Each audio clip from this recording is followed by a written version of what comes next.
নমস্কার বন্ধুরা। বন্ধুরা, শীত মানে বিভিন্ন রকমের পিঠে তৈরি করে খাওয়া, আর এই শীতের সময় পিঠে খেতে কিন্তু দারুণ লাগে। তো আজকে আমি তোমাদেরকে গুড় পিঠে বানিয়ে দেখাবো। আর এই পিঠেটা খুব সহজভাবে তাড়াতাড়ি বানানো হয়ে যায়। তা চলো আমি রেসিপিটা শুরু করে দিই। তা কী করে করবো প্রথম থেকে শেষ পর্যন্ত ভিডিওটি দেখবে, আশা করছি খুব ভালো লাগবে। একটা বাটিতে নেব 2 চামচ সুজি, জল দিয়ে ভিজিয়ে দেবো।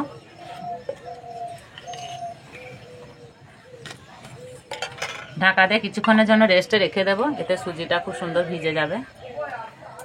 আমি এখানে ভেজানো আতপ চাল নিয়েছি। চালটাকে মোটামুটি 2 থেকে 3 ঘন্টা ভিজে রেখেছিলাম, আর খুব সুন্দর ভিজে গেছে। পরিষ্কার করে ধুয়ে নিয়েছি, এবার বেটে নেব।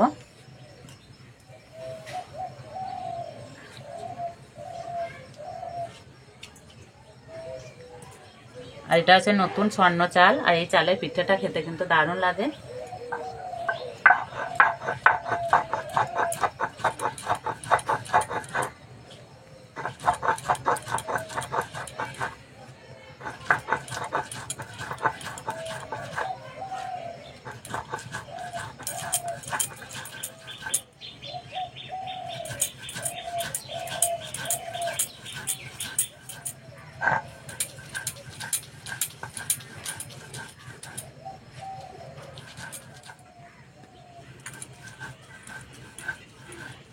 এই নতুন চালের যে কোনো পিঠে খেতে কিন্তু দারুণ লাগে।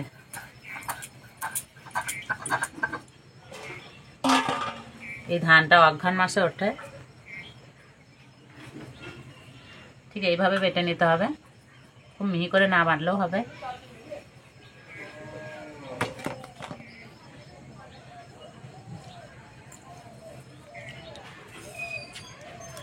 খুব তাড়াতাড়ি বাটা হয়ে যায়।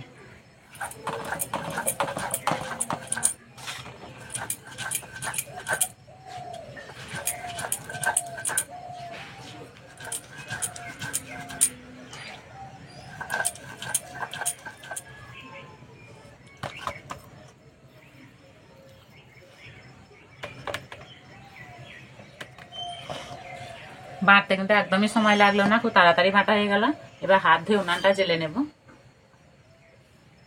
এই পিঠেটার জন্য একটা সঠিক মাপ করে নিতে হবে। আমি এই বাটির 1 বাটি দেব গুড়, অল্প একটু জল,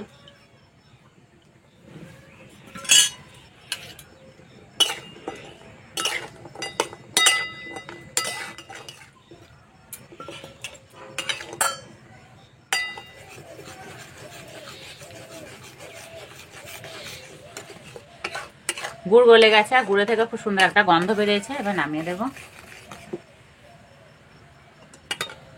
এবারে একই বাটির 1 বাটি দেব চাল বাটা।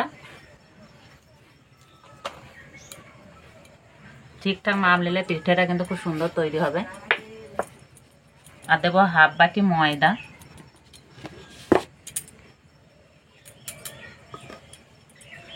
দু চামচ সুজি,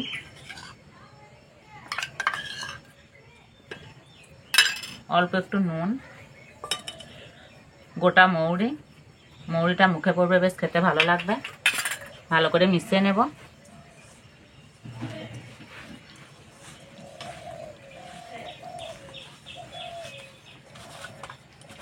ভালো করে মিশিয়ে নিয়েছি। আমি যে গুড়টা জাল দিয়ে রেখেছি সেটা দিয়ে দেব। একটা ছাঁকনিতে ছেঁকে দেব, যেহেতু গুড়ে অনেক সময় নোংরা থাকে।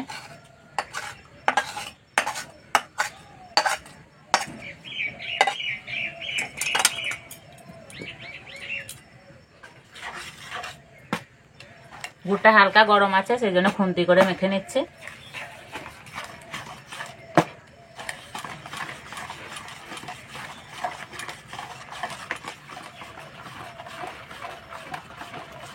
এইভাবে ভালো করে মিশিয়ে নিতে হবে, নাহলে গুটি গুটি ভাব থেকে যাবে। আর গোলাটা ঠিক এইরকম হবে, খুব পাতলাও হবে না, খুব ঘনও হবে না। পিঠেগুলো ভাজার জন্য উনানে একটা কড়াই বসিয়ে দিয়েছি। কড়াই দেবো সাদা তেল। আর এই পিঠেগুলো ভাজার জন্য এরকম একটা ছোট্ট গর্ত দিকে কড়াই নিলে পিঠেগুলো খুব সুন্দর ভাজা হয়। তেল প্রথমে ভালো করে গরম করে নেব। তেল ভালো করে গরম করে নেওয়ার পর আঁচটা আমি কমিয়ে দিয়েছি। এবার হাতায় করে আমি হাফ হাতা করে দিয়ে দেব।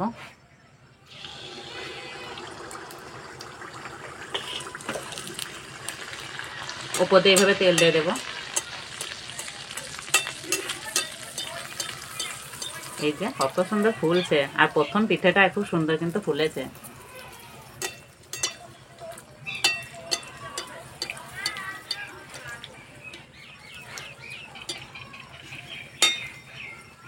এমন মোটাই ফুলেছে, উল্টাতেই পারছি না, উল্টাতে অসুবিধা হচ্ছে। এপিট ওপিট ভালো করে ভেজে নেব। তেল ভালো করে ঝরিয়ে নেব।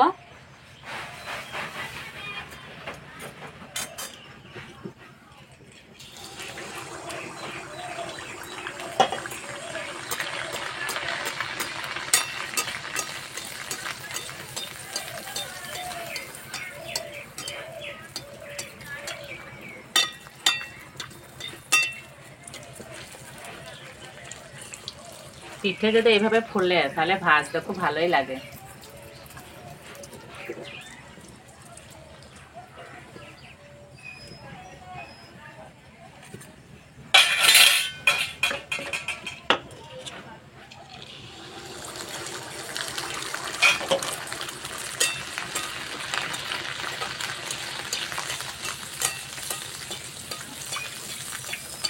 প্রত্যেকটা পিঠে কিন্তু খুব সুন্দর ফুলছে।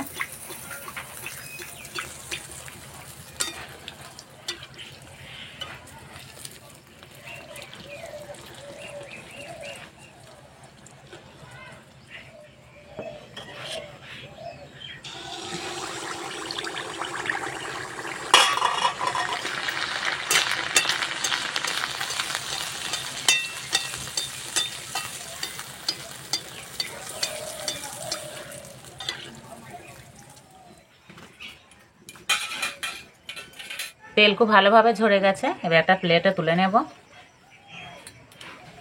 আর বন্ধুরা, আজকে আমি যেভাবে পিঠেটা বানালাম ওইভাবে বানালে প্রত্যেকটা পিঠে কিন্তু একইভাবে ফুলবে।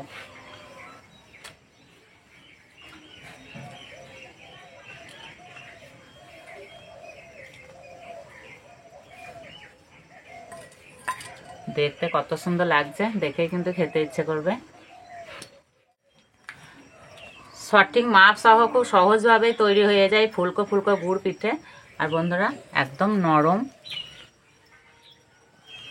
আর ভিতরটা একদম জালিদার, দেখতে কত সুন্দর লাগছে।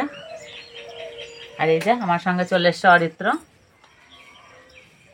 না বাবা, হাতে কি করেছিস?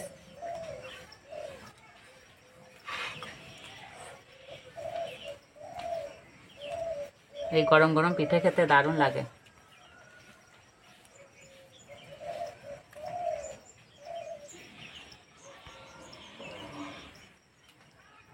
যেমন নরম হয়েছে তেমন খেতে হয়েছে, খেতে কিন্তু দারুণ লাগছে।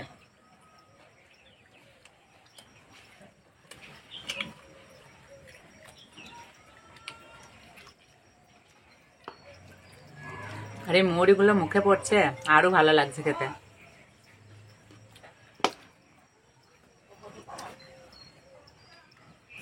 এইভাবে তৈরি করে খেয়ে আমাকে কমেন্টে জানাবে কেমন লেগেছে। আজকে এই পর্যন্ত, আবার অন্য কোনো ভিডিওতে দেখাবে। তখন সব সুস্থ থাকবে, ভালো থাকবে, সাবধানে থাকবে।